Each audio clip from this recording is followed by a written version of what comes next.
Okay. Are we up? I am having... I show that I'm live. But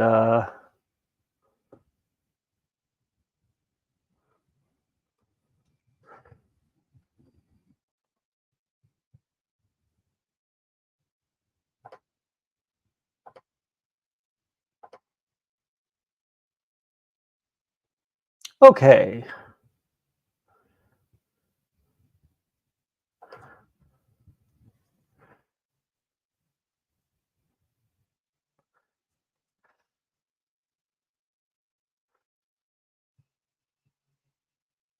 Okay, so in a moment, you guys are going to catch up to me. One thing I didn't realize is that there's like a delay. So big apologies there. I prefer things to be a little smoother together, but we'll get there. Really appreciate everybody who's joining me. Obviously, if you guys have questions, just put them in the chat there on YouTube and we'll get what we can. Let me know if there's any problems with audio or anything like that. Real apologies doing this on the fly here, guys. Just trying to get this going. Okay. All right. This is surreal, man. I used to work in radio and television broadcasting, and you would think I'd be used to this, but I was always better behind the camera than on the camera. We're going to do Hope Is All We Need, John. Okay, let's talk about the slate really quick in passing. Obviously, if you guys follow me, you know that one of the things that I post is consistently my... What do you mean I can't fucking share from this? Oh, you're killing me, guys. You're killing me. It will only let me share. All right. Okay, that's fine. We'll work from this. We'll work from this guy. This will look somewhat familiar. This is actually the base spreadsheet that I work from consistently. And I'd really kind of hoped to... What the fuck?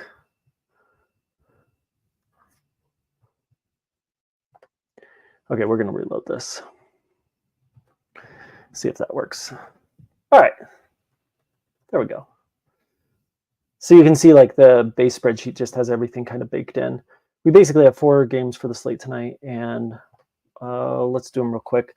The real problem on DK tonight is that we just have like a massive pricing issue that's going to be hard to overcome.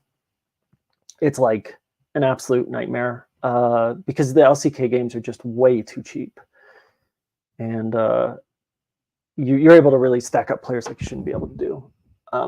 If you don't subscribe to Gelati's podcast, which you absolutely need to, I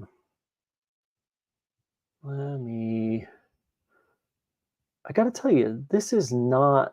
Everyone that uses StreamYard was like, StreamYard's great, but I gotta tell you, it's... Though, admittedly, I probably should have, played around with it a little bit earlier.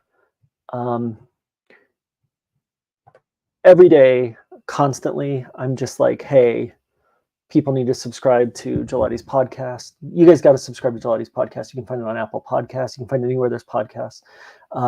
Today, it's like 20 minutes. He walks through the slates. He has a Patreon. It's crazy that he's putting the podcast out there for free.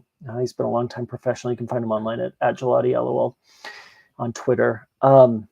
I highly recommend taking like 15 to 20 minutes out of your day and going through these for the pure fact that like he has more than a quantitative analysis. What he's able to provide at such a high level of qualitative analysis because of his experience with League of Legends, his knowledge as a coach and as an analyst, and his ability to put that all together is extremely strong.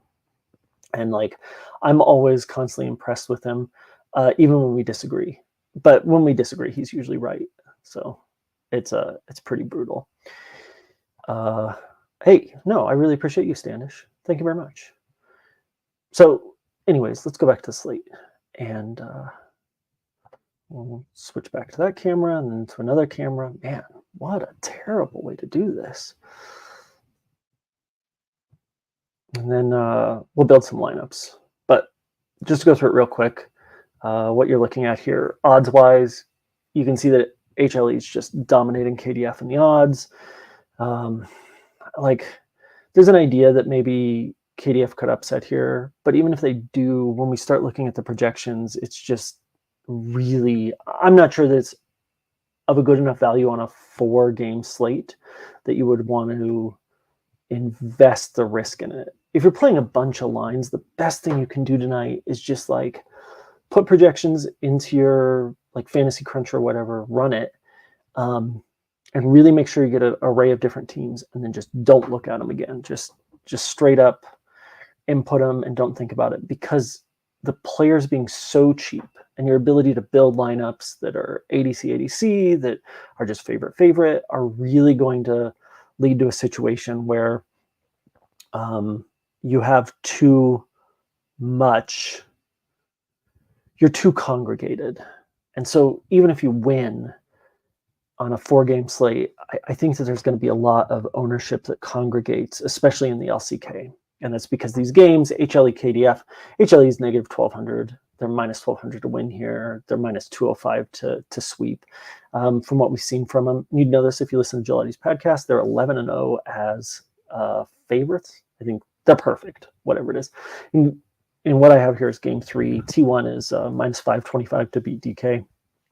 It's a really interesting position. And like, we'll talk about over-unders in a minute, but the over-under for it is set pretty good at 24.5. It's hard to think that T1 dropped this. DK has been good. Like, I think of them as not having been very good this split, but they've been good. And like, when they're good, they're really good. And it seems like we'll see what T1 ends up doing. I mean, the loss to Gen G over the weekend, I think it was pretty rough. Carry didn't look super sharp, but they've got to make some decisions. The numbers on Zeus, here, I'll show you another part of the spreadsheet that nobody ever sees. The numbers on Zeus are really interesting, I think. Like, when we talk about what, none of this is going to mean anything to you, but this is his KP and wins and his actual like kill share.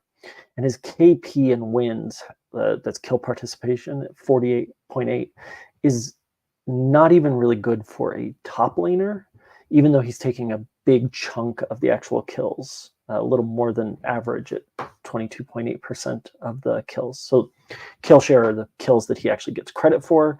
Kill participation would include both kills and assists. Okay. This is like not a concerning thing. Like, it's not something I'd really worry about, but I think it might show some disconnect in the way that they're playing the maps. And so it's just like it's a pretty interesting thing, because like even Kingen in wins is 56%, Harry's 57, Breeze is 62, obviously, because RNG's, they're dog shit.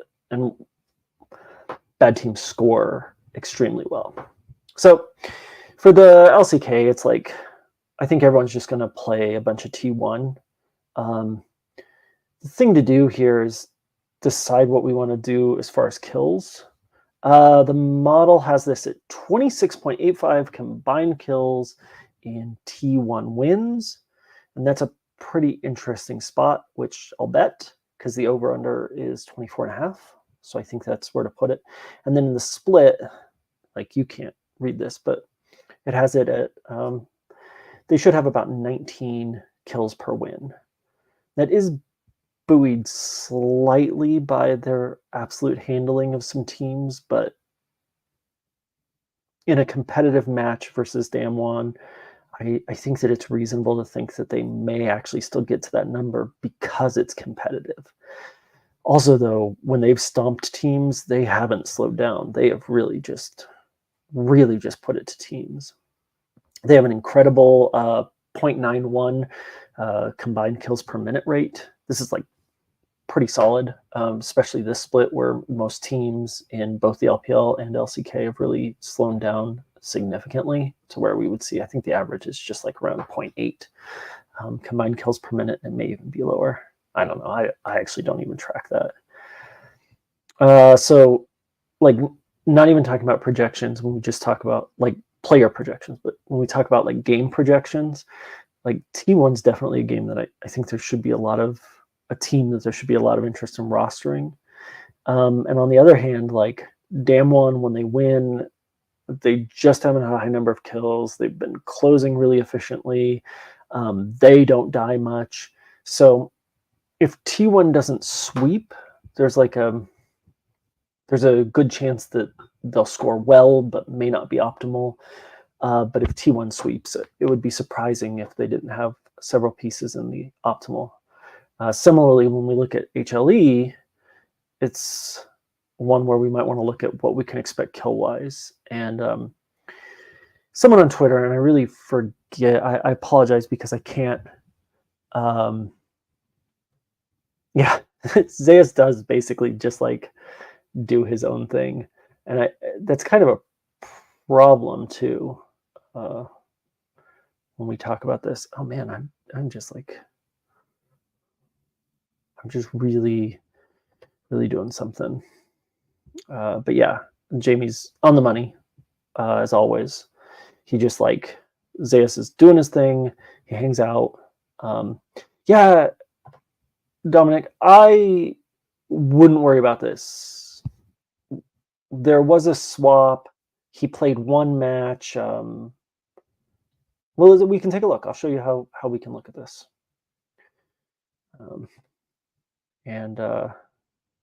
Yeah, exactly. Yeah, owner was sick for a recent game and he swapped.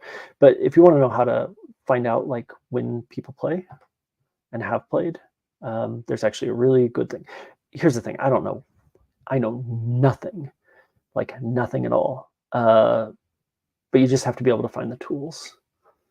This is a great site, Oracle's Elixir, and it has all of the data. This is the data everyone pulls for like everything. We can go in here and we can say, this is an interesting, someone on Twitter, to get back to what I was saying before, and then we'll take a look at this other jungler situation. Someone was like, hey, you should look and see these games that that Freaks have just lost so terribly, and their last couple of games, and they've lost very, very badly. Like this one here to T1. T1 put up 34 kills. 34 kills. You can see they're on the side there, and they were ahead from early on. So at 15 minutes, one of the things it gives you here, Tim Svenhausen does this. There's one guy, he maintains the site. It's incredible. This guy's so good. He does so much good for the sport. But they had their EDR was 95.6, and that's the percentage probability of them winning at 15 minutes into the game. And they still put up 34 kills. So this wasn't like they were just like, having to fight it out versus Smolder, just kind of screwing around. They did, Kwangdong did have Smolder, and so they might have been limit testing a little bit, but T1 just stumped them. In game one, you can see they also put up, T1 put up 25, so 25-12, that's 37 combined kills. That's a ridiculous amount in that sweep. And the question is whether or not Kwangdong are going to continue doing this, if they're going to continue giving up kills. I'm not sold on this idea, but we can look at them versus DRX. So these are the last two matches, the ones that were not broadcast live. Versus DRX, they gave up 22 kills and 21 kills. And in that case, though, you'll note that DRX had Smolder both times.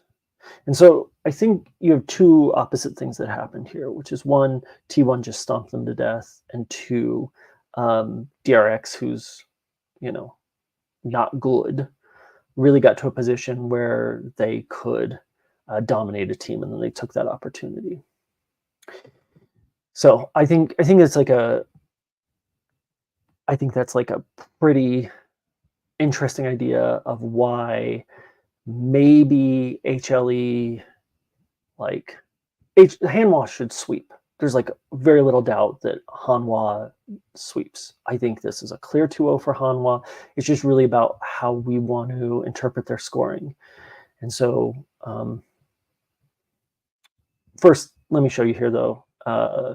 We can go up to players. We can look at LCK. That's challengers. He does all the leagues. This is fantastic. We'll look at T1, and you can say, okay, Guwan, when did Guwan play? And it has all of Guwan's stuff. So we know Guwan came in March 6th and then was back to challengers. And in fact, we can see that he played in challengers this morning. So the odds are really good. That's what CL is. That's like the minor league. So the odds are really good that we do not need to worry about Guwan being active tonight. It's possible. And with the LCK, it's impossible not to know, because they changed the rules during COVID that allow players to come back and forth more quickly in emergency. But I wouldn't be worried about Guwan. I think you're pretty safe to play owner. And I think it's like a pretty interesting idea to do so. Let's go back to this here, because I do want to show one more thing since we're talking about T1.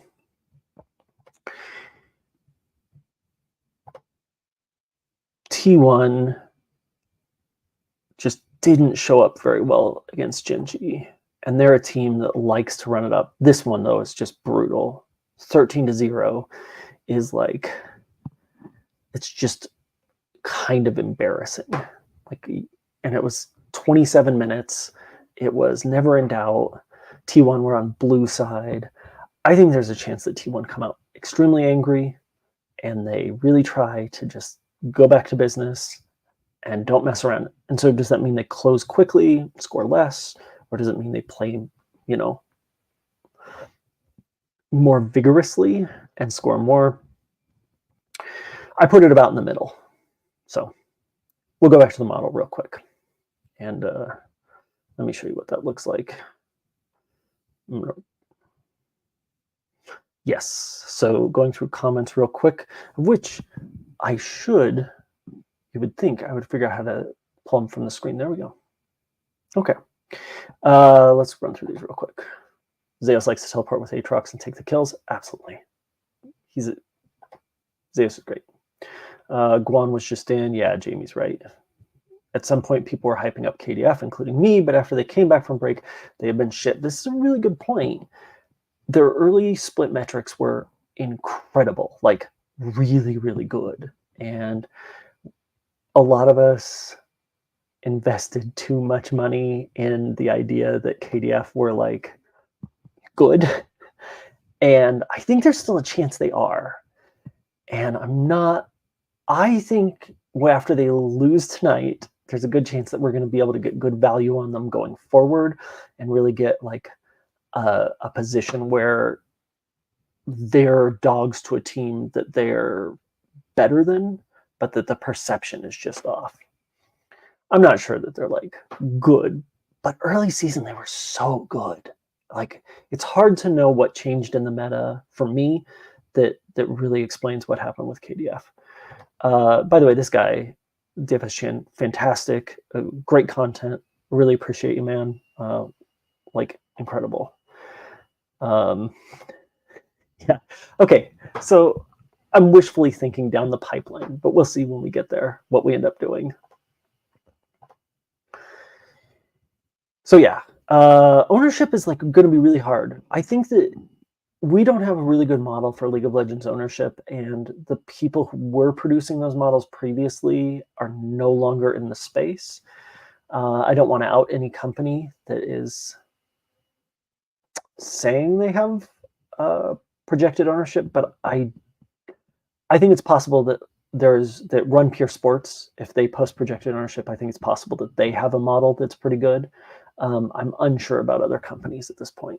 I don't really know. And I think this is a really tough slate because the pricing is set in a way so that you can play basically ADC, fave, or extremely high percentage. So personally, like for cash, I think it's just you put T1 in for cash games, ring games. It's T1, and then you decide how much risk you want to take on with the second one. But I think that like Weibo present a really interesting opportunity if they do what they could. And yeah, let's look at some projections. I guess I could have brought myself up before, but you know, I don't really like to see my own face. Yeah, absolutely. Like, though, I mean, top esports, you know, preseason, we talked about this, but I had them projected to go undefeated, and it was a bit of a joke. But the model thought they were better than I thought, and the model has consistently kind of proven out on that they've been better than I had anticipated. Let's look at this. Okay. So when we talk about projections, we'll do the 2 LPL teams as we go. So when we talk about projections, we can look at, and these are obviously posted on my Twitter, we can look at like T1's projections really come down to what they do. So I have them projected lower than I think they should probably be projected. So I think there's like a 5 to 6% bump that you should see here, and some players like Zayas could easily be 10%. Same thing for Owner or Carrier, and because that really comes down to drafting and what champions they're on and what the play style looks like. I think that Guma's probably in that like 93 to 100 range, and then Faker's been a little harder to nail down. I think we'll see how it ends up against Showmaker. But I actually like I don't hate Damwon to take a game here. And you'll notice that Vegas has it pretty even. So they have Damwon plus 1.5 at minus 105, and then T1 to sweep at minus 125. So Vegas like also kind of thinks that it's really possible. And that changes the matter quite a bit, because we can't really expect an incredible amount of scoring from T1 unless they run up the score in one of the 2 games in a 2-1. And so I just project based on what I expect the kills to be and how I expect those to be distributed, and I have a model that builds the kill model that like says this is how fast games go and this is how many kills we should expect based on what we've seen from them versus similar opponents. And so like I don't build in anything that's like, hey, they're going to be mad or they're pissed off at, you know, their loss to Genji and so they come out and stomp, or they're going to play safer because they lost. I don't build it in. I just put in the data and then comp it out and then figure out where it comes at. And so I do have a little bit of concern for T1 and GPPs because of the idea that Damwon could take 1 game. And Damwon getting side select, which has not been as important in the LCK as it has been in, say, the Western Leagues, LEC, right? Blue went 3, they're like 8-4, and 2 of those wins are G2. LEC just bet blue side, but we don't know how important side select is going to be for Damwon. But if it does help them win one of the drafts, especially like map 1, that really does change a formative thing. I think they have side select. That's how I put it in. That's what I'm going with. But compare that to Weibo, right? Which is the question. So we go T1 versus Weibo. And you can see here that like Weibo's just not in the same ballpark. We just haven't seen Xiaohu has not really performed. Light has been like underperforming. There is one. Let's talk about Yudang for a second, or Yudong. Yudong's pretty interesting for them to call up. I really don't like this at all. I love Xiao Hao. I think he's great. I love that he's like goofy and terrible and that it's all coin flips. I love him so much. And I think the replacing of him with Yudong really changes the nature of the team, like the essential idea of what it is to be Weibo gaming. But we really just haven't seen him that much of him recently. He played a little bit in the LDL. He was in Nest in December, and then he's in the LDL in 2023, and then he didn't play at all professionally in 2022. He didn't play in 2022. He didn't play between like August of 21 and July of 22. It's July of 23. It's like this guy's got a big gap, and he hasn't really been that great in the LDL. Let me pull it up for you. Like, I apologize, guys.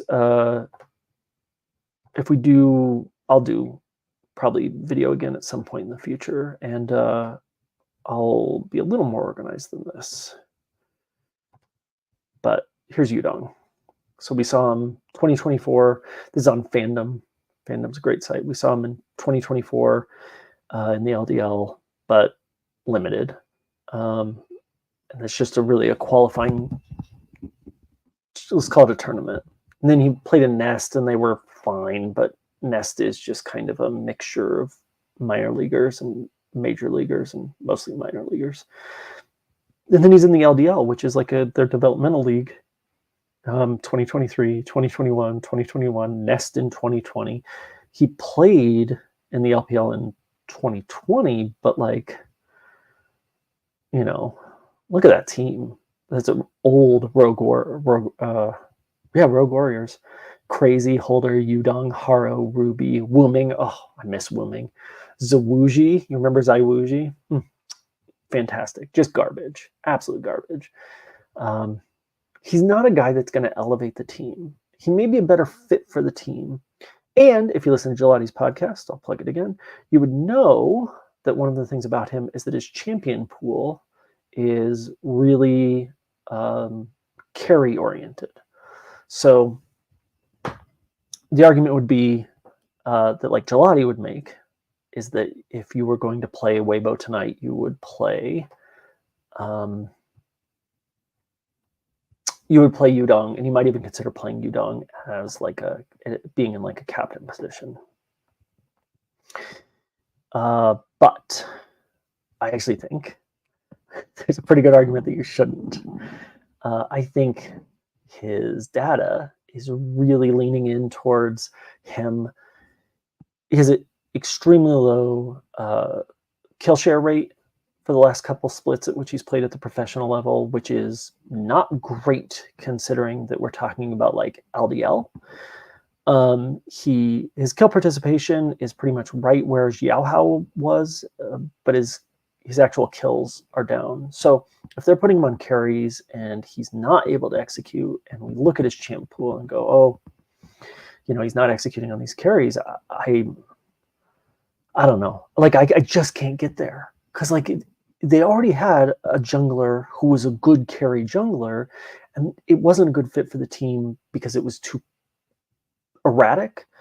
And then they're like, oh, we'll bring this other guy up. So I can't get to playing him, but I think that, like, a lot of people in the space are going to really seize this narrative based on his champion pool that he is going to be a carry. And do you guys want to know how to see someone's champion pool? I'll show you. It's pretty cool. It's real easy. We're going to go back to Oracle. And we're going to find him. This might be a little harder, but man, I just totally lost my train of thought here. Yudang. So we're going to look at Yudang. And then when we bring this up, we can actually look right at his champion pool. Tim, I love you, man. You're the best.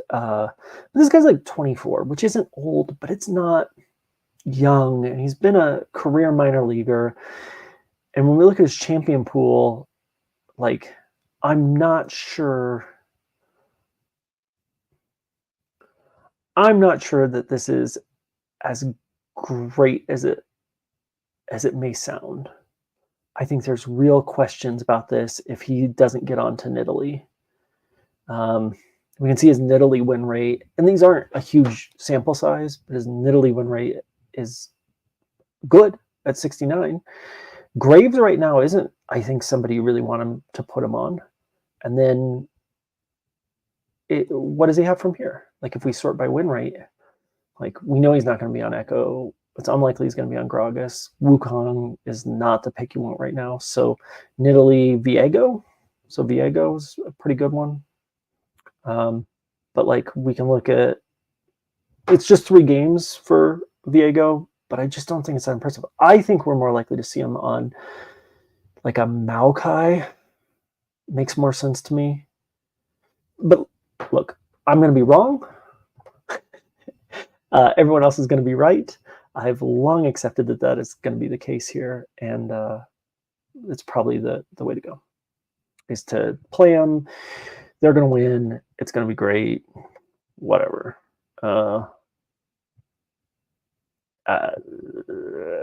You can tell I'm really... I just hate this move so much, and I feel like I'm insane because everybody else is on it. Though that said, EDG is really bad. Like, really bad. So EDG's projections are always going to be absolutely bonkers in wins because they're so bad that they're constantly playing from behind. I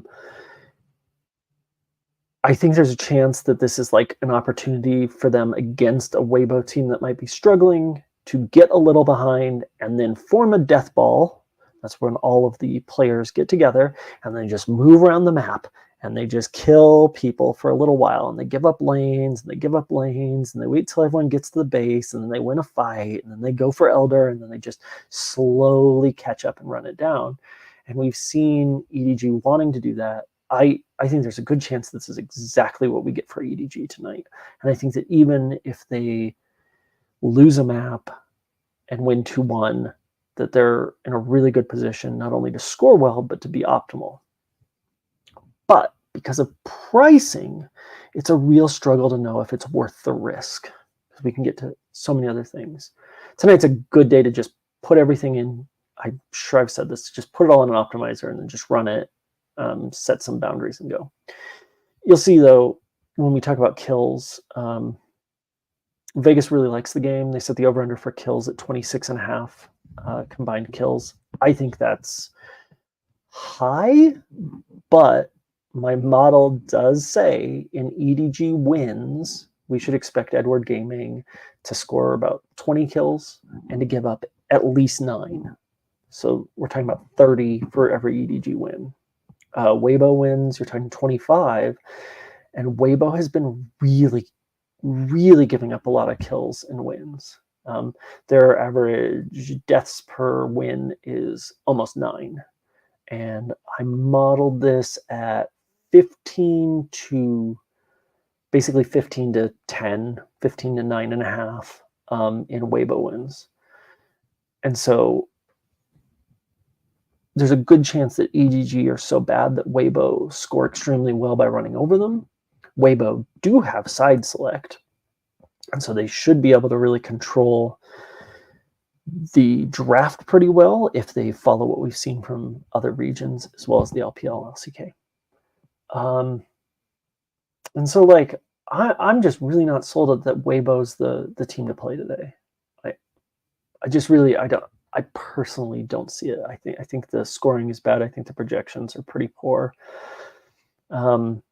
Because of the base of Yudong, I had to move Light's projected kill share to almost 41. This team is so out of balance, and if Yudong can restore that balance and they can get Light to 38, 35% of kills. Crisp is an excellent support. Like, I can see him getting there, but I just don't really see the score working out very well. Let's talk about RNG, anyone's legend, because we haven't really talked about it. Vegas likes anyone's legend here at -250, but they like RNG to take a map. There are other people who believe that RNG will be competitive here, but I think that's largely based on AL getting beat by Rare Atom. And like, we have to include that data, anytime that we build stuff out, but I don't know, man. Guys, I think that like Anyone's Legend and RNG both project pretty poorly for this match. But Anyone's Legend have scored pretty well, and they've outscored my projections fairly consistently. But we can see here, like, what we're looking at for Anyone's Legend wins. Even if they go 2-1, my model still says that you're looking at Hope and Shanks in the 90s just based on the number of kills that they should be able to score. And so I think that creates like a really interesting opportunity where I think some of the market's not. I do think there's going to be people on RNG, and I think RNG projects also very, very well. So, in case you haven't figured out, I think that this is the match for GPPs. For cash, it's easy. I mean, you just play T1, HLE. If you really want to get crazy, I guess you could get to some Weibo. But like, I don't know why you wouldn't. The pricing's so soft. You just do T1 and HLE, and you get in there and just hope somebody doesn't take the risk and snipe the contest in cash. But for GPPs, I'm prepared to be very, very wrong, but I really think this RNG AL game, no matter who wins, I think there's going to be interesting pieces, especially the ADC. Yeah, I mean, IG's good though. Like IG, I think is better than people think.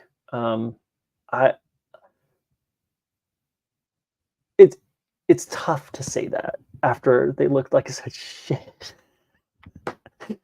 Like, some of this is just qualitative, and it's ones where I say, I think that this team is good, or I think this team is better than that team. And a large part of that is just parity, where we're going to say, like, LNG should be better than IG. If we just look at the talent, we look at the history of these players, and we get an understanding that, like, over the course of a split with different updates and meta changes, that LNG should be better than IG. Has that been the case is like a different question. And so AL, to me, I think going into the season, I had them with like 7 wins, and I had IG higher. But bro, don't knocko the Croco. You cannot knocko the Croco. Croco is so good, but he has played terribly. He is the Sam Darnold of the LPL currently. Incredible talent, probably good arm strength, loose wrists, those problems you have, but we'll see. I know this is like a really rough position, and it's not that I think that AL are going to win. It's that I think that between AL and RNG, these are teams that for DFS are extremely interesting plays, because like, I'm not really interested in running out cash lines into GPPs, except like, cheap ones where you just want to see how they do. But I don't really have any interest in running out just duped garbage, because even when it wins, which it rarely does, usually duped garbage actually doesn't win. But when it does win, it's like your long-term value is so much lower than running out like dogs. Are we getting some breathe slander? What do we have? Oh, I'm sorry. You think Harry has been dog awful, and then you're just like, but breathe. But this is what I'm saying. Like, breathe should dunk on him. Breathe is a much better player than Harry. It's not even close. But what we've seen this split, I don't think really gives us the idea that breathe is playing significantly better. I just don't think there's the gap there that we would really want to feel comfortable making that case. Again, though, I'm in the minority. There's a lot of people who are straight backing RNG, for the plus 195 return. I think Vegas set the line just about right. In AL wins, we should see a little bit on the over-under. I don't know. I didn't bet anything in this because I don't think that the price is good enough. I don't think that minus 250 to get access to anyone's legend in a win is good enough, and I don't really trust them to 2-0 it. So, I mean, I guess like the over 2.5 maybe for essentially esports even money, minus 110, but the RG plus 1.5. I don't know. I'd have to look. I've got a model for it, but I don't know. Today's not going to be a huge betting day. I'll take some overs and unders, and that's probably it positionally. Okay, let's build some lineups. I think that's probably the thing. I feel like I've wasted enough of your guys' time. Yeah, Monkey's great. This guy's been so good, but also terrible. Like, we have an idea. So much of what we do is based on perception, and perception moves lines. We have an idea that Monkey is good because they've won some games where Monkey has performed very well. And they have not won a lot of games, and they are absolutely a terrible team. But when they win, Monkey scores so well. So, like, I don't think I could call it Monkey diff as far as actually playing the game, but it's definitely Monkey diff for DFS. And I don't think there's any doubt about it. Yeah, WE are good. WE are good. In preseason rankings, I had them, I think, 5th. Like, they were a clear playoff team for me preseason with Prince. And so I'm really happy that he's returned and played well. I think that they're actually, like, really, really strong.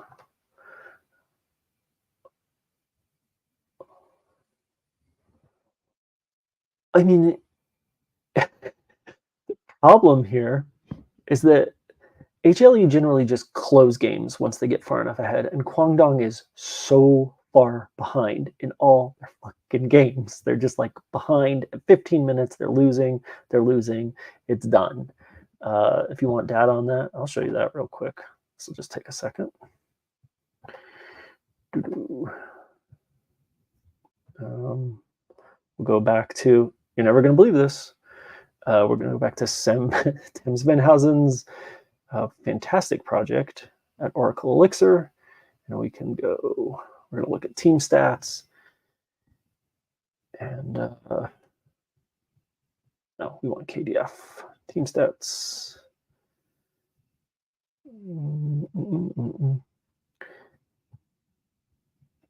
Okay. Okay.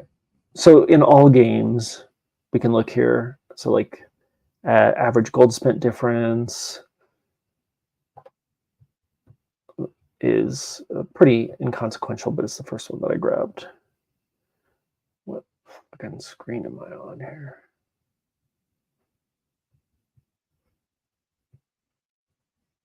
There we go.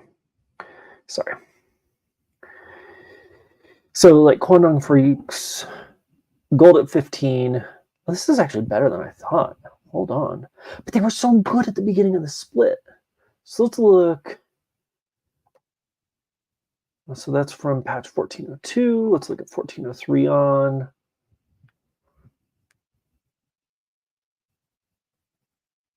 Oh, man, you might be able to talk me into some HLE.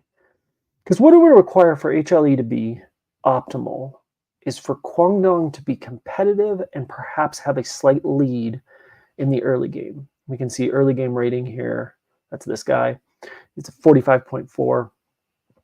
And that means that they're expected to win 45% of the time, basically, like, without getting too much into it. Like, that's what we can expect. But their mid to late rating is awful. It's -20. And that's really, like, the way that that's calculated, that it's not good. It's very bad. So we can look at, like, all teams and sort them by mid to late rate. They have the second worst mid to late rate in the LCK. on the 1403 and 1404, but I don't actually know if they've had any matches on 1404. And so that's pretty impressive when you're fighting with Nongshim. When we talk about early game rating, they're the third worst. Like, I think, does Tim still have? No. We can look at Gold at 15 can give us an example of kind of what we're talking about. And they're, again, towards the bottom, they're 7th, 8th. They're the 8th best. They're the third worst. And so it's like a big drop off when we talk about this being from their starter split. We'll just look at 1401, 1402. And some of this is definitely going to be opponents.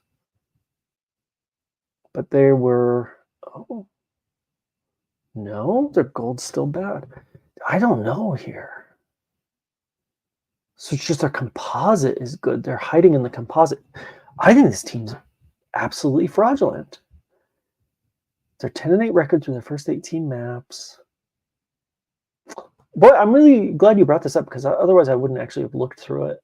I do like Hanwha a little more here just based on the fact that it may be slightly competitive, but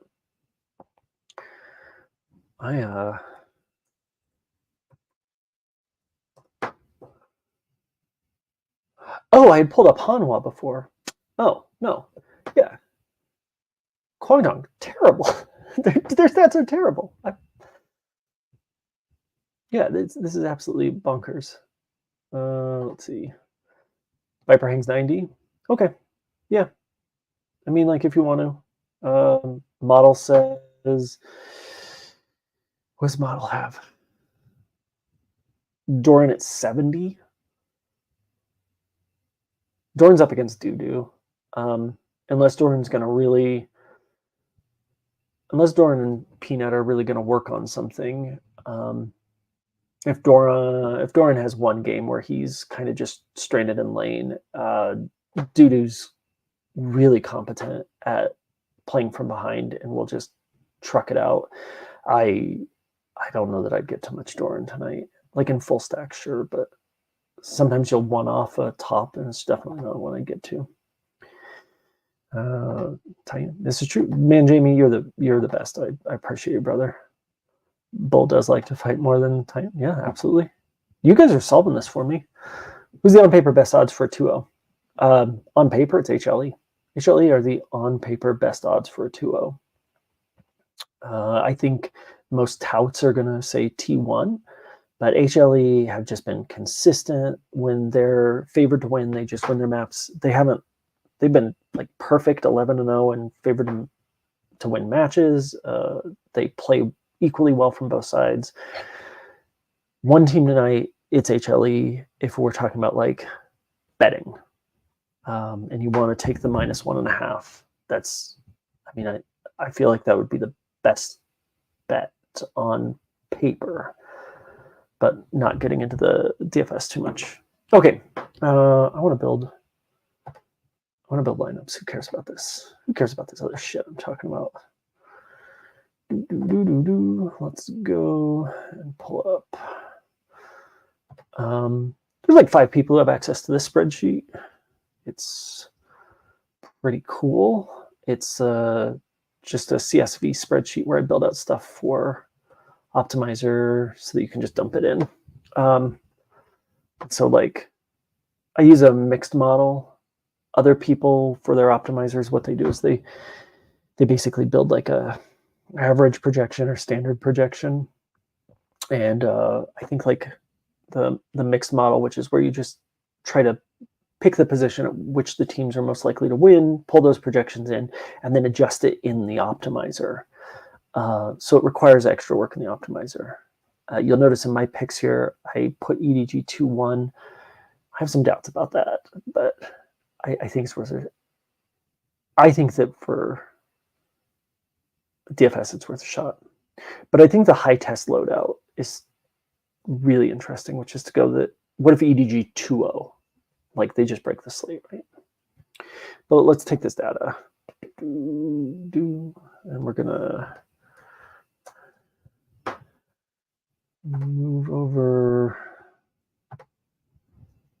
2.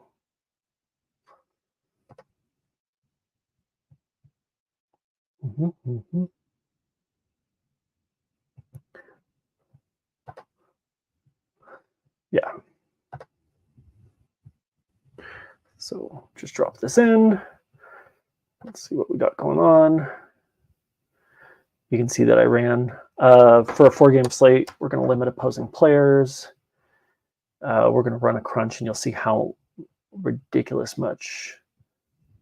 We're going to go 4, and I kind of like 3, 3, and 1, but we're just going to do 4, 3, just for the sake of it. And you're going to see, I can already tell you, like you can tell from that one, that it's just going to be EDG. So we're going to need to pull it out. But EDG T1 in upside down builds, like if EDG win, even dropping a game, they positionally should dominate the slate if they score the way that they have been. And so that's all we're going to get here. So let's make some adjustments. We're going to pull EDG out the hard way. Don't do it this way. This is so dumb. There's much better ways to do it. And we're going to go to 2 unique players. And let's see what we get here. So when we take out EDG, it's just T1 HLE. I mean, look at this. You can play Guma at captain. You can play Viper. Like, what the fuck? Like, why wouldn't you do that? It is interesting, though, that the model says that going Faker Zeka is really, really close to doing Guma Viper. I wonder what we have one. But like here, once we start to spread it out, AL forecast extremely well in games where they absolutely could win. And to think that they're like, I think that the market's just overthinking this game. And I'm prepared to be wrong. I mean, sometimes it's like, what was it, Monday, where I was like, oh, here's what you play, and nobody played it, and it took everything down. So sometimes you're just going to be right going based on ownership and vibes. But the vibes against AL are so bad because they've been bad. And while that data matters, like, how much does it matter? Like, maybe it's time. You know what? I'm talking myself into it. I'm going to get to a bunch of AL. Maybe that's all I play. Maybe just T1 AL. I mean, they are double favorites, and there's so many people who play the DFS that don't actually do anything except look at Vegas odds.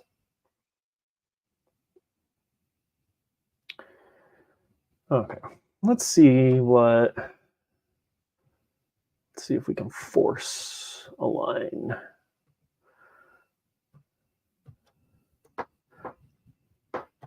Let's force some Weibo in just to see what those look like. Yeah, it's Yudong. Even with his bad projections, which are pretty good, but based on the data we have, it was lower than I'd anticipated. Yeah, you just end up in T1.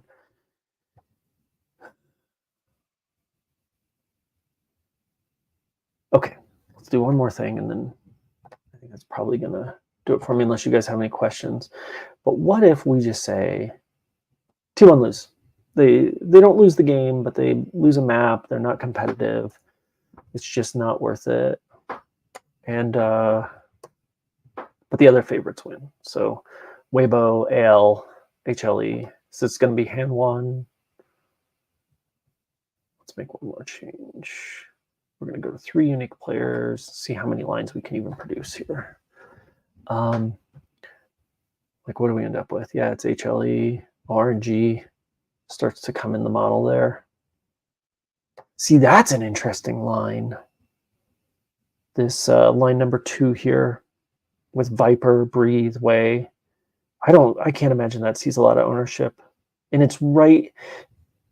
Salary is an absolute meme, but like it doesn't matter how much salary you spend. But you'll notice, because I post the optimals and I track the optimals, that the optimals are usually in a certain space of salary spending. And this is kind of in that space. That 47.9 is a pretty good number. This is just superstitious, but like, If you really were thinking, oh, I want to do a 4-stack of HLE and you wanted to get a little different, because I think people are really going to go to T1. I kind of like the idea of getting a little off the mark. This is a wild one. Peanut Doran, Croco Shanks, Hope Delight, AL Team. Yeah, you could probably one off a different jungle in here, or because Croco's so expensive at 7,000 for the slate, right? Because Peanut's just 66 with much better win odds as well as scoring equity odds. It's just so much better. Okay. I was gonna go through Sportsbook and everything, but like honestly, you guys have other stuff to do, and at some point, I just have to realize I don't know anything. Okay, let's run through these real quick. We did best on paper, Hanwha. I'm really coming around on Hanwha. This has been really good for me. I appreciate you guys. This is a great question. I think we should expect to see him more on carry supports. I don't know. He is like the best Tom Kench player maybe ever. And it's been strange how they've been using him when Kench is like fine right now. And I am surprised how much they're letting Carrier cook, but it does kind of feel like T1 hasn't taken some matches super seriously. They understand that they're better than the rest of the league. And, you know, like I think after their loss to Genji, we might see something different, but that's just hypothetical. I would expect to see him on support, and he should still carry extremely well. 2-game win since break. Royal are so bad, but they can't lose every game. Bro. So nobody likes chasing good money with bad more than me. Like, I love it.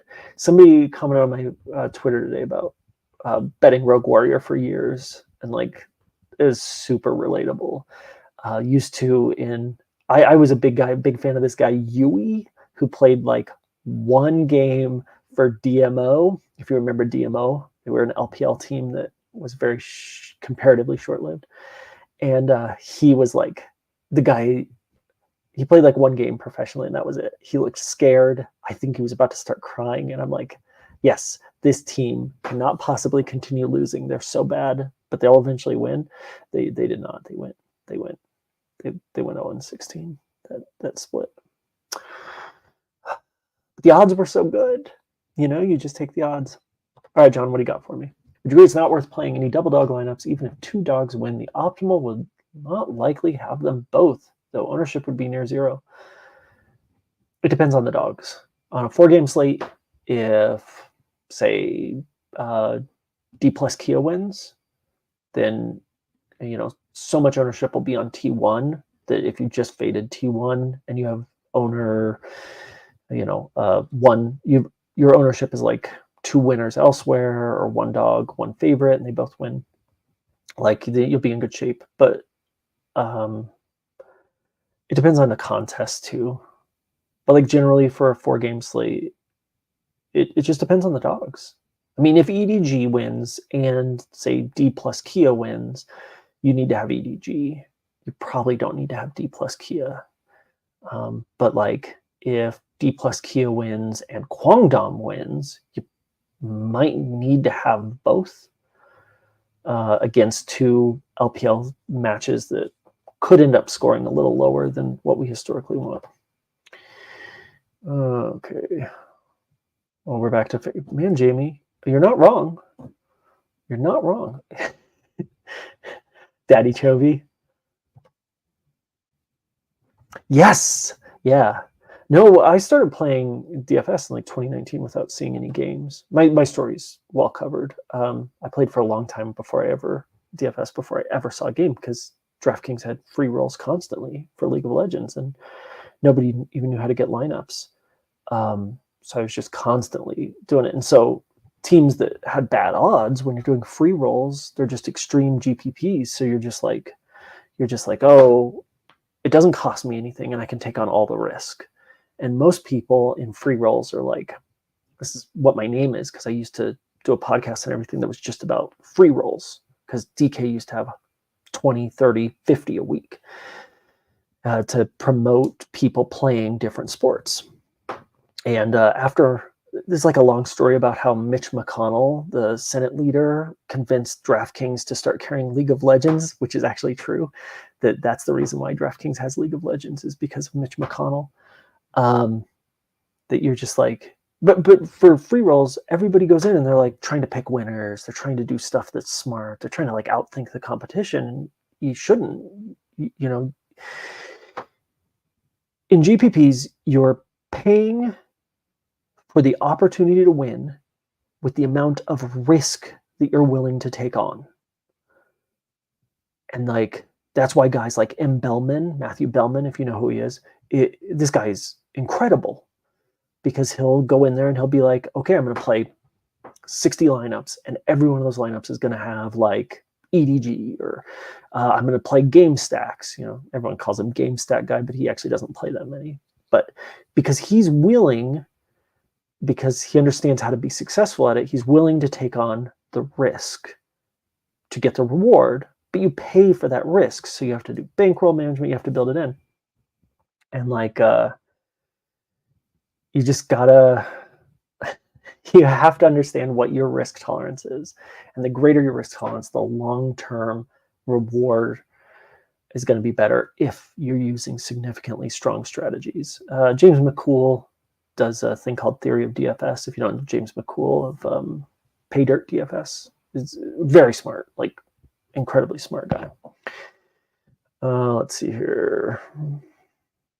Like, I don't know if that helps anybody, but this is the way you need to think about it. And like, trying to pick the teams who win is good, but it doesn't really matter in the end. It doesn't matter. Like, none of it matters. It matters for gambling, betting, but for DFS, especially in games where you can stack. And so like short slate hockey, short slate baseball, short slate League of Legends, which is anything under 6. Like, most people are just going to play 2 teams. There's only 8 teams on the slate. There's a limited number of permutations that we can have for that. And so just focusing on like Vegas odds or who's going to win is like kind of dumb, when you can just be like, okay, I'm going to put 2 lineups in the 50-cent contest every day. And over 2 years, you'll probably eventually bank by just playing reasonable lineups that have slightly extreme odds. GPPs, right now I really like AL, T1, AL, HLE. I think that T1 HLE is like the best play, but is going to be so significantly owned because the ability to play ADC captain and the high win likelihood of both those teams to sweep, as well as like other providers' projections, are very high. I was going to show you guys another paid provider's projections, but I'm not going to. I shouldn't. Maybe I should. But let me tell you, DFS Harmony, there are some places projections I think are extremely high, and it's going to push people into just playing T1 HLE everywhere. And it's probably the right play as far as wins, but I just don't want any piece of it. So give me like AL, Weibo. Let's call it 1 LPL, 1 LCK. I'll play the favorites out of the LCK because I just think that they're so much stronger. Yeah, I'll tell you what. I don't want anybody to have COVID. I don't want anybody to be sick, but like, I do miss 2019, 2020 League of Legends business. It was good for some of us. Hey, Sriracha. You know, if you guys don't know Sriracha is like, he's a capper, and he does have a paid thing. A lot of the people that I'm talking about, they have paid businesses, and that's good. You know, you can trust, like, you don't know that you can trust someone who pays, but you know that's somebody who respects their time. And Sriracha's been in it for a long time. And I'm going to tell a story about Sriracha. I'm so sorry to waste everyone's time, but well, he posted some pics, but I'm gonna tell you a story about Sriracha. I had joined Twitter in like 2019, and he's significantly younger than me. And I had started doing free rolls and stuff, and I followed him, and I think he followed me. When he was getting his business off the ground, had a really good run, and was just like cranking winners. This is old DFS stuff, and he had like 2 bad weeks, and I've worked for lineup providers, I've worked for DFS providers, I've done data stuff. I've never seen anyone who handled it the way he handled it, and I was so incredibly impressed.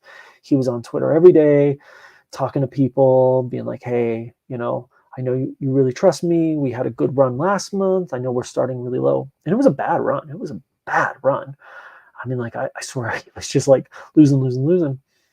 And he's just like talking to these people. He's like, hey, man, I know what I'm doing. My process is good. He's showing his process to everybody, and his process was strong. Still is. Guy's good. He's taking some heat on Twitter, and I don't understand it because, like, he's one of the few people I fucking respect. And it's for this, he's just talking to these people. He's like, we're going to get it. And people just started flaming him. And it was just like a downslide for like a couple weeks. I think it was like the end of NBA or mid NBA season. And then they just started printing, like just cranking winners, and just seeing these huge returns. And the incredible thing was he took accountability when he wasn't doing well, which is very rare for cappers. And when he started winning, got nothing. He just posts. Okay day, good day, posting after taking heat for like a couple weeks from some real assholes, not even subscribers, just random people on Twitter who were mad that he had posted a play that didn't work out. I've never seen anybody handle it as well as him. I would have been fucking dick about it. Anyways, look at this. This is a great line. If you're over on Prize Picks, I'm going to recommend you tail it. Like, that's what he likes for Prize Picks. It's in the chat. Highly recommend it. Okay. Double Dogs LPL, LCK, best of 3 settings versus best of 1 in LEC, LCS. Right now, we're seeing such a massive draft difference in LEC, LCS between the blue sides and red sides that I think like we could realistically, we need to position ourselves carefully when we start looking at dogs in the Western leagues. That's just trend chasing, and I may be completely wrong, but it's looking kind of rough. And I don't know if it's the coaches or the quality of play, but like I don't know.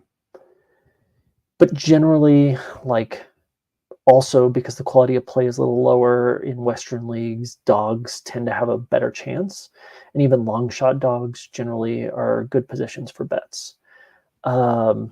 Double Dogs LPL LCK best of 3 is like, oh, I see what you're asking. You're asking the best of 3 for, yeah, I mean, still drafting is important. Side choice is important.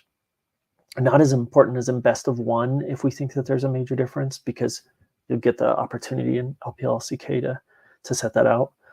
But it really just comes down to the best of 3, the best players should win. But like a lot of it comes down to coaching and positionality and drafting. And I have done better the split predicting best of 1 than best of 3 as far as projections go. So I have an opinion here, but it's probably the wrong one. Best of 3 should be more solid. We should prefer that. But like, again, double dogs do really hit in the LPL. Mondays and Tuesdays, baby. 1 lineup, double dogs, that's it. If you just do that, you're eventually going to print money. You just have to lose for a while, and you have to be willing to take on that risk. But otherwise, you're just fighting in ownership. And a 4-game slate, I can't get there. Oh, man! Yeah, Jason Momanger, fantastic guy. If you don't know him, I'll promote him too. You should go follow him on Twitter. I think right now he's just like the old man. He used to be the esports meteorologist, which was really excellent work, and he's the guy who got me into the LPL posters. Fantastic guy. Hasn't interacted with me much on Twitter, and he says it's because I was shadow banned, but I think he's just a piece of shit. No, I love him. He's like honestly one of my favorite people. Standard best of one has more of a chance of dog to win. I believe in best of three, you have opportunity to adjust in the next game. I don't know. I think that's true in the sense that like you have a better chance of the dog winning the match by winning one map. So like, yes, 100% right. But like, if we just look at it straight across the board and say, do dogs do better in best of one than best of three? You know what? I'll look into it. We'll see if I can put something together in a week or two, give an idea of how dogs perform better, best of one versus best of three. Because I actually think it's probably going to be comparatively close if we take the LCK out. LCK dogs don't perform super well. Yeah, absolutely. Who doesn't love PD? Brad Swint, Run Pure Sports logo. Good for you, man. They've got great content over there. I don't know much about LOL, but I've done very well over the last years. I hand-build mostly. You're spot on.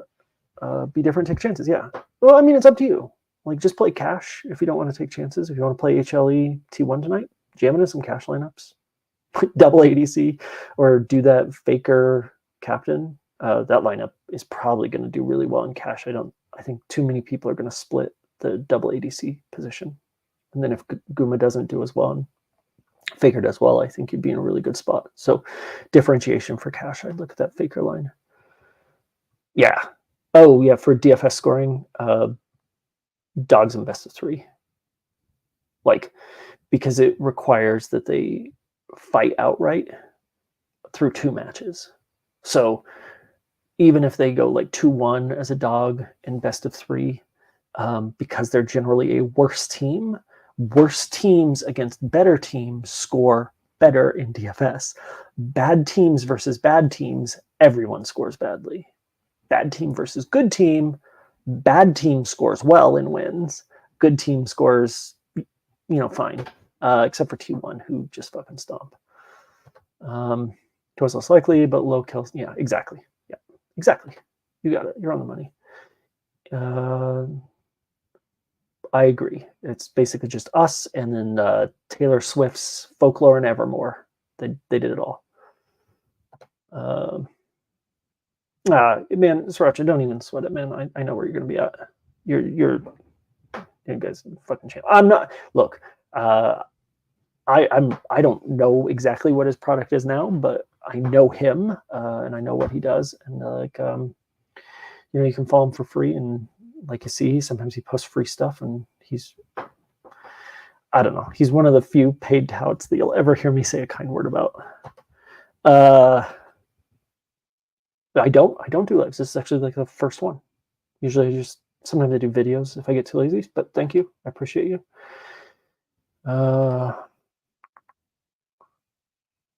Yeah, why not, man? Like, okay, is it dumb? Yeah, it's a terrible idea. It's an awful idea. Don't do it. But also, do it. Just do it. Like, if you can afford to burn that money is leverage, and your bankroll is leverage. Like, DFS is closer in some ways to poker than it is to like gambling. Gambling, you're against the book, right? So you're putting money in, you're trying to pick winners. DFS, you're really playing against other players as well as the percentage of occurrences happening. And the occurrences happening percentage for EDGAL being optimal, pretty low. But if you have the bankroll to afford to see that out, why wouldn't you? Because when it happens, your position's going to be so good. So like, think of it like if you're a poker player, think of it like a semi-bluff. Like, I know AL is pretty good. Maybe EDG will get there. I can put $3 on this, $5, $15, whatever you feel comfortable with. And that's really important, really important. Yeah, you're the best, man. You guys are great. I think I'm gonna probably soon. Who for support? Who to stack LPL? Who to stack LPL? Who to stack LCK? Who for support? Hey, you know what, man? I'm gonna actually answer this question for you. Let's look. You fucking clown. I love you. I think, let's do a hot one. If you were doing a one-off support, just to be different, I mean, I think that I think Carrier, I don't want to tell secrets out of school, but I think Carrier is pretty good. And he has a chance to score pretty well. But I'm going to go ahead and say that you should look at Kyle or Kale from Anyone's Legend. Kyle. Oh man, the next thing you know, I'm going to be saying QQ instead of Chow Chow. But yeah, unless you think that EDG win, then you should be playing Vampire. But if EDG win, you should be playing full stack EDG. But yeah, Carrier, man. I know you're clowning. I know. But I do appreciate you. I do appreciate you. T1L for my soul. Fucking John. I've cost John so much money. I've cost John a lot of money. He's being like, hey, play this dumb shit. Carry Crisp Cal. Yeah, Dominic's got it. I mean, I'm not really hot on Crisp, but if they win, they win. And like EDG could really feed. There's a real possibility they feed. All right, guys. Appreciate you hanging out with me. Honestly, like, let me know what you think, and maybe we'll do some of these in the future. And honestly, like, if I do these in the future, any of you can come on here. Like, I don't care if I don't know half of you, but the half that I do, if you just want to talk League of Legends, talk it live, talk some stuff out, shoot me a note on Twitter or whatever, and we'll get it going. But I really appreciate you, and yeah, Melmonger, you're fucking hilarious, man. The weird thing is I have like really long hair, but when I do these, because the headphones, I have to pull my hair up. So I look like a regular esports guy instead of a greasy esports guy. But all right, guys, good luck building lineups. You got a little bit of time, daylight savings, etc. And I do really appreciate you. Thank you so much. Like, you guys are the best.